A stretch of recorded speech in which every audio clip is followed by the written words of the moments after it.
All right, so get this. We're going deep today into like a hidden world, where like everyday stuff turns into magic. Yeah. Oils and potions, right? Like it says in your source here, oils and potions. But this isn't just some like grandma's aromatherapy thing. It is pretty fascinating, yeah, how they blend the old ways with like the whole DIY thing nowadays. Not just mixing stuff up, tapping into a real power used for like centuries across so many cultures. Intention, right. Yeah. The book's big on that being like the main ingredient, what makes it magical versus just, I don't know, herbs mixed up. It's like, think of just throwing paint on a canvas versus like really painting with a purpose. Oils and potions, you're not just combining stuff, it's putting energy into it, giving it a purpose. Yeah. That's where the magic's at. Okay, so before even grabbing like the olive oil, got to be clear on what we want it to do. The source even says, picture where you'll use it, okay? On yourself, around the house, in a ritual even. Like setting an intention, right, for meditation or your workout, anything. That energy shapes it all, from the ingredients you pick to how you handle them. Okay, so intention set. Now these ingredients, some are kind of mysterious, like moon water. They keep saying that. Is that literally like water under the moon? Basically, yeah. It's been sitting there absorbing the moon's energy, which is supposed to be calming, good for intuition, all that.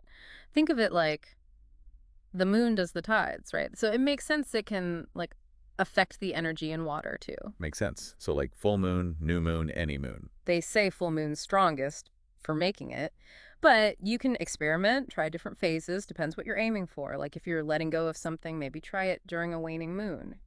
Each detail adds like another layer of intention, huh? What other tools and ingredients are like must-haves? Well, carrier oils, you got to have those. Olive oil, jojoba, coconut, stuff like that. They say pick them based on their properties, how they feel on your skin. Like Yeah. jojoba, that's close to the skin's natural oil, so it's good for most folks. And then essential oils, of course. Big on the high-quality ethical stuff. Why is that so important? Think of it like organic food, right? You want to know those plants were treated right, that they got the good stuff out of them properly, plus just good karma. So moon water, carrier oils, the good essential oils. Anything else before we start mixing up some magic? Dark glass jars, gotta have those to store it all. Protects from light and air, which can like mess up the oils over time. Like spices, right? Keep them in airtight containers so they stay flavorful. Exactly. And don't forget, measuring stuff, mixing stuff, little funnel, measuring spoons, glass stirring rod, those will be handy. Sounds like we're making a whole apothecary right here in the kitchen. That's part of the fun. Makes it more ritualistic too. You're making a space for yourself, connecting with these energies, crafting something special. Okay, intention, ingredients, tools. I'm ready to mix. Where do we even begin? Let's start easy. Magical oils. Good intro to this whole thing, and surprisingly simple, even if you're new to it. Great, let's get into it then. Basic recipe, you're infusing the carrier oil with herbs that like match your intention. So abundance oil, I'd use things like cinnamon, basil, cloves, all that prosperity stuff. Exactly. And you put those herbs in your carrier oil in a clean, dark glass jar, remember? They say we can let them sit for like a week or two, shaking every day, or heat it gently to speed things up. What's the difference? Slow way. The herbs, they kind of release their stuff gradually, makes more subtle oil. Heating it gets it out faster, more potent oil, quicker. Like slow cook stew versus like a stir fry. Both good, but different flavors. Perfect analogy. Depends on your taste and how much time you got. But pro tip, either way, strain those herbs out when it's done infusing. Why is straining so important? So they don't like rot in the oil. Messes with the smell, how long it lasts. Plus, it just looks nicer, smoother when it's done. So infused, strained. What's next? But the fun part, adding those essential oils. This is where it gets personal, Right. right? Based on the intention. Totally. It's like the pure essence of the plant, each one with its own energy, its own smell. The source, it lists which oils go with which intentions, but you can also just go with what feels right. So for my abundance oil, maybe some orange for that happy, uplifting vibe. Patchouli for grounding, manifesting, all that. And a bit of cinnamon for extra prosperity. Sounds amazing. And powerful, too. But they also mentioned charging the oil. What's that even mean? How do we do it? It's like activating the magic, setting its purpose, like programming a crystal or setting an intention before yoga. Hold the jar.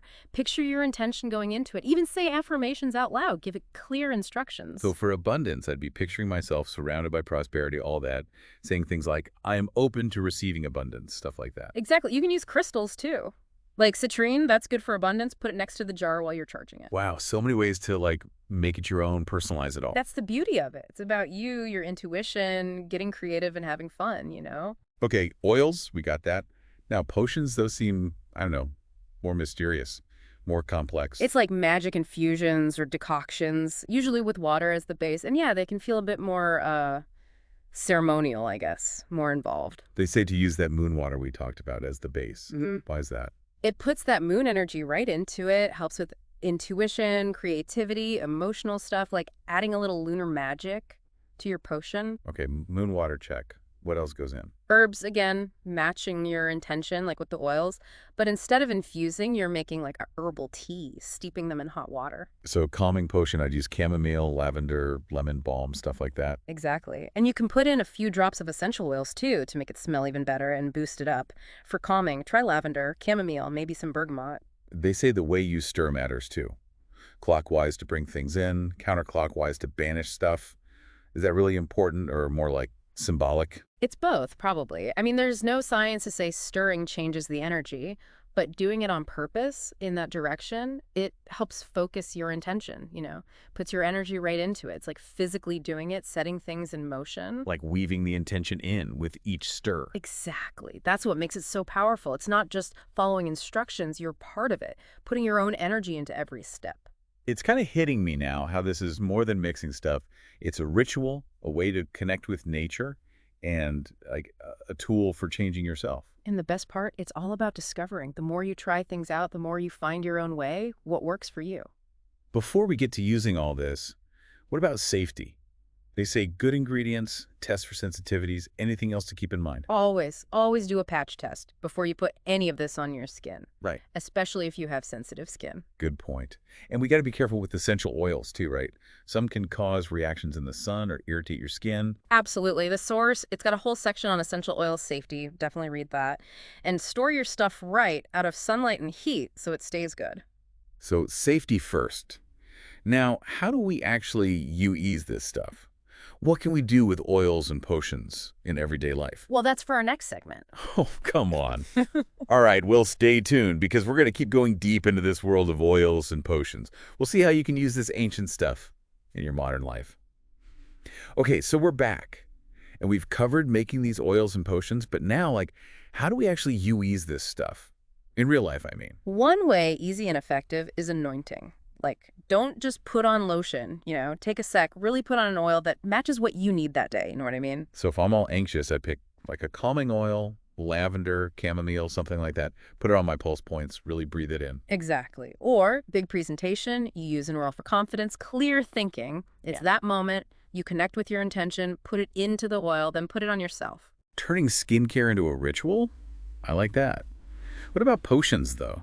They said you can, like, spray them to cleanse the space. Yeah, potion sprays, those are great for, like, cleaning the energy of your house or your office, whatever, after people leave if things are stressful, or just to freshen it up. So, crazy week, I could mist my bedroom with, I don't know, sage, rosemary, lemon, something like that. Picture all the bad vibes going away. Right. You're not just covering up smells, you're really, like, changing the energy there. They also say you can use potions in baths. Ooh, that sounds nice. Candles, music. It's like a spa night, but with magic. Exactly. Soaking in a bath with a potion for relaxation, stress relief. You could add, like, rose petals, Epsom salts, lavender oil, total luxury. I'm relaxing already just thinking about it. It's crazy how, like, simple stuff can be so powerful. They talk about using oils and potions with, like, crystals or candles, other ritual things, too. So manifestation ritual, I might put abundance oil on a green candle before lighting it. Exactly. You're using all these things together to make your magic even stronger. I've always been, I don't know, skeptical about all this magic stuff, but I'm starting to get it, how this can actually work in the real world. It's the intention, connecting with nature, tapping into ourselves, I guess. That's it. That's the key. These oils, potions, they're tools, but the real magic, it's inside us. They help us focus, connect with our intuition, make things happen. They give some recipes, like a protection oil with rosemary, basil, frankincense.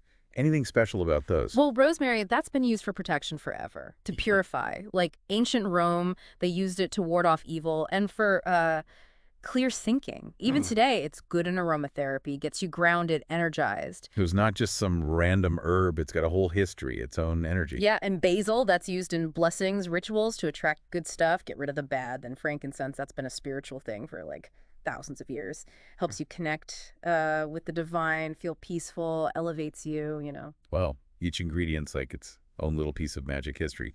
They also have an abundance oil, cinnamon, and patchouli in that one. What about those? Cinnamon, that's for prosperity, success, warmth. They use it in spells and stuff to attract money, get creative. Patchouli, that's more grounding, helps with manifesting. Connect with what you want, bring it into reality. There's a pattern here, huh? Hmm. Each thing has its own, like, energy signature, and it all goes with the overall intention of the oil or potion. Exactly. That's why you got to choose stuff that like speaks to you, matches your intention. They even say look up the history, the folklore, all that about the different herbs and oils. So it's not just, oh, this smells good. It's knowing what it means, what energy it has. Yeah. Being intentional, mindful the whole way through. Earlier, we talked about, like, stirring direction. They also say you can charge these things with sunlight or moonlight. What's that about? It's like charging crystals. Different celestial bodies have different energies. Moonlight, that's for intuition, dreams, feminine energy. Sunlight's more active, growth, masculine energy. So potion for intuition, I'd leave it under the full moon to charge it up. Exactly. And if it was for, I don't know, confidence, courage, you might put it in the sun midday when it's strongest. It's all about, like, working with nature, its rhythms, its energies. That's it. Aligning ourselves with it and using that power to grow, to change ourselves. Okay, this is a lot to take in, but before we finish, let's talk about, some people might think this is all a bit much. Magic and all that. Yeah. What would you say to them? I get it, the skepticism. For so long, this stuff was hidden, misunderstood, but really, it's about connecting with nature, using the power of intention, choosing how our life goes. It's like realizing we're not separate from nature, but part of it, deeply connected. Exactly. And if we do this with respect, with good intentions, and just common sense, it can be really powerful, really good for you. Okay, I think that's a good place to stop for now.